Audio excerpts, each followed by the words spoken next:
اسے میرا سلام کہنا اور کہنا کہ تیری دعا قبول ہو گئی ہے، اور اس سے کہنا کہ نبی پاک علیہ الصلوۃ والسلام کا فرمان ہے کہ جو کچھ اللہ نے تجھے عطا فرمایا ہے اس میں سے میری مدد کر۔ اس میں وہ شخص جاگ گیا، مگر حیران تھا کہ نبی پاک کسی غیر مسلم کے گھر مجھے بھیج سکتے ہیں، کسی مجوسی کو سلام کہہ سکتے ہیں، بڑی عجیب بات ہے۔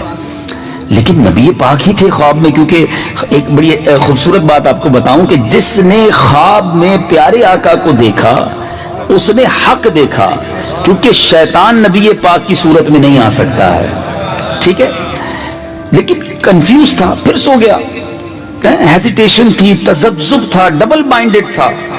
اب سویا، پھر خواب میں نبی پاک تشریف لائے، فرمایا جاؤ مجوسی کے پاس، میرا سلام دو، اس کو کہو تمہاری مدد کرے، اور یہ بھی کہنا تمہاری دعا قبول ہو گئی ہے۔ اب جب اٹھا تو کنفرم ہو گیا کہ آقا نے بھیجا ادھر ہی ہے۔ ایڈریس معلوم کیا کہ بھائی یہ مجوسی رہتا کدھر ہے، معلوم کرتے کرتے کرتے وہ شخص اس مجوسی کے گھر چلا گیا۔ اس کے سامنے بہت سارے نوکر چاکر تھے، بہت بڑا محل تھا، ون آف دا بگیسٹ، بہت بڑا بزنس مین تھا اس زمانے کا وہ۔ تو اس نے لوگوں سے کہا اگر آپ سارے ہٹ جائیں، مجھے اکیلے میں ان سے بات کرنی ہے۔ سب لوگ پیچھے ہو گئے۔ یہ جاتا ہے مجوسی کے پاس اور اسے کہتا ہے کہ میں آپ کے لیے ایک پیغام لایا ہوں اور بڑا اسپیشل پیغام ہے۔ کہا بتائیے کیا پیغام؟ کہا ہم مسلمانوں کے نبی علیہ الصلوۃ والسلام نے آپ کو سلام کہا ہے۔ تو وہ کہتا ہے آپ کے نبی کو معلوم نہیں، میں تو مجوسی ہوں، میں تو ان پر ایمان ہی نہیں لاتا، میں تو مسلمان ہی نہیں ہوں، مجھے سلام کیسے کہا ہے؟ کہا مگر نبی پاک نے مجھے کہا ہے کہ تمہیں سلام دے دوں۔ تو کہا اچھا کچھ اور بھی انہوں نے فرمایا؟ کہا ہاں یہ بھی فرمایا ہے کہ تمہاری جو دعا ہے نا وہ قبول ہو گئی ہے، اور تمہیں یہ بھی کہا ہے کہ میں غریب آدمی ہوں، تمہیں جو اللہ نے دیا اس میں سے میری مدد بھی کرو۔ اب وہ مجوسی نے کہا ہے کہ تمہیں پتہ ہے وہ دعا کون سی ہے؟ اس غریب شخص سے، اس نیک آدمی سے وہ مجوسی پوچھتا ہے کہ تم جانتے ہو دعا کیا تھی، کون سا ماجرا ہے؟ کہتا مجھے کچھ نہیں پتا، میں نے خواب میں 3 باتیں سیکھی ہیں، سنی ہیں، تمہیں سلام دینا ہے، یہ بتانا ہے دعا قبول ہو گئی ہے، تیسرا یہ بتانا ہے کہ میری مدد کرو۔ اس مجوسی نے کہا چلو اندر آؤ میں تمہیں بتاتا ہوں۔ ہاتھ پکڑا اور اپنے کمرے میں لے گیا۔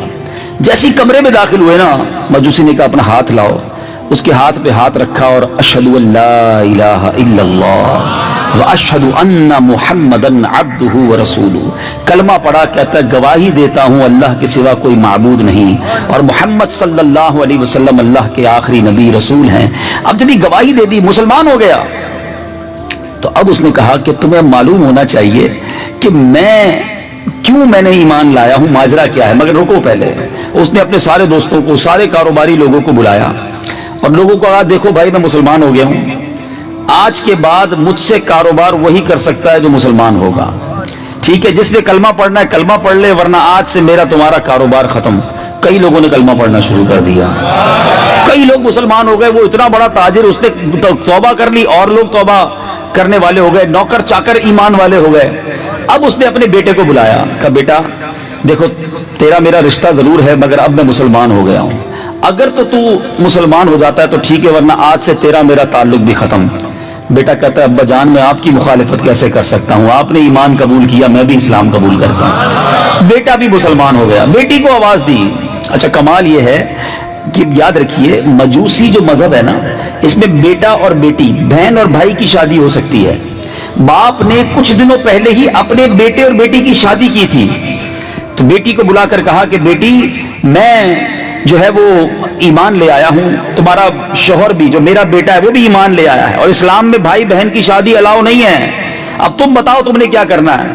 کہا ابا جان جس دن سے بھائی سے شادی ہوئی ہے اس دن سے مجھے دل سے اچھا نہیں لگ رہا کہ یہ کیا ہوا ہے، ابو جان میں بھی کلمہ پڑھتی ہوں اور مسلمان ہوتی ہوں۔ دونوں بھائی بہن میں بھی جدائی ہو گئی۔ اب وہ بھائی بہن تھے، ظاہر ہے یہ تو حرام کام تھا، غلط کام تھا۔ اب وہ بندہ جو پیغام لایا وہ ہکا بکا، شوق کے معاملہ کیا ہے، ایک کے بعد ایک مسلمان ہوتا چلا جا رہا ہے، مجھے تو بتاؤ وہ معاملہ کیا ہے، وہ پیغام کیا تھا، وہ دعا کیا تھی، وہ راز کیا تھا۔